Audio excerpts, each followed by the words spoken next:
অবশ্যই রাজ্যসভার ভোট এটা একমাত্র বিধায়করাই তারাই একমাত্র ভোটার এবং এটা রাজনৈতিক লড়াই সেই অঙ্কের হিসাবে অঙ্কের বিচারে সেখানে সংখ্যাটা আমাদের পক্ষে নেই।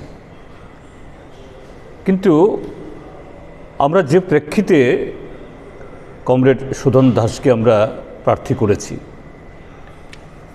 কমরেড সুদন দাস শুধু আমাদের রাজ্যের না, সারা দেশের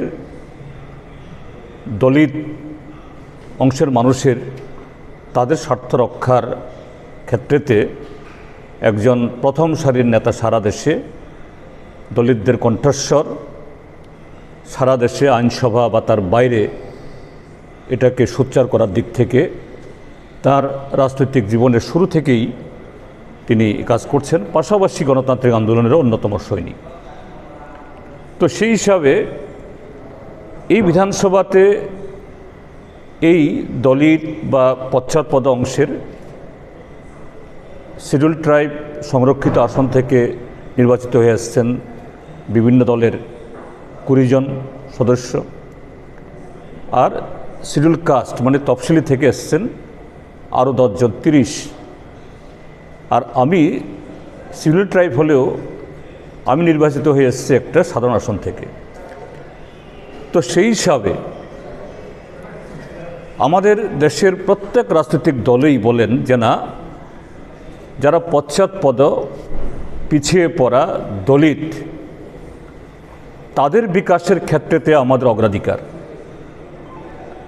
আমাদের রাজ্যের যারা আজকে বিধায়করা, মন্ত্রীরা, তারাও বলেন। কাজে একদিক থেকে হলো সরাসরি এই অংশের 31 জন বিধায়ক আছেন, আর অন্যরাও যারা এসটি বা এসসি নন, তারাও যে দলিতদের বিকাশের ক্ষেত্রেতে তারাও কেউ এর বিরোধী না।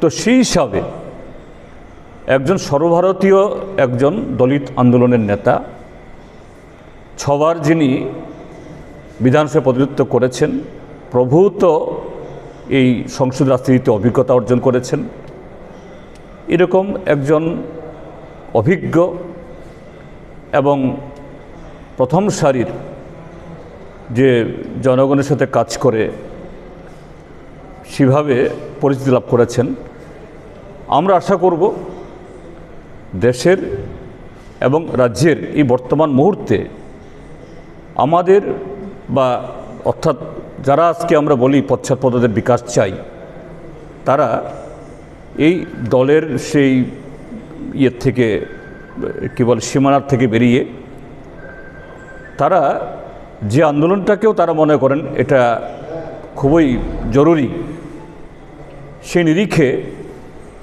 কমরেড সুদন দাসকে শুধু বামপন্থী দলের প্রার্থী হিসাবে না, যে দেশের যারা পিছিয়ে পড়া পশ্চাৎপদ অংশের মানুষের স্বার্থকে এগিয়ে নিয়ে যাওয়ার জন্য, তাদের অধিকারকে সুপ্রতিষ্ঠিত করার জন্য তারা ভোট দেবেন, আমরা সে আবেদন আমরা রাখছি।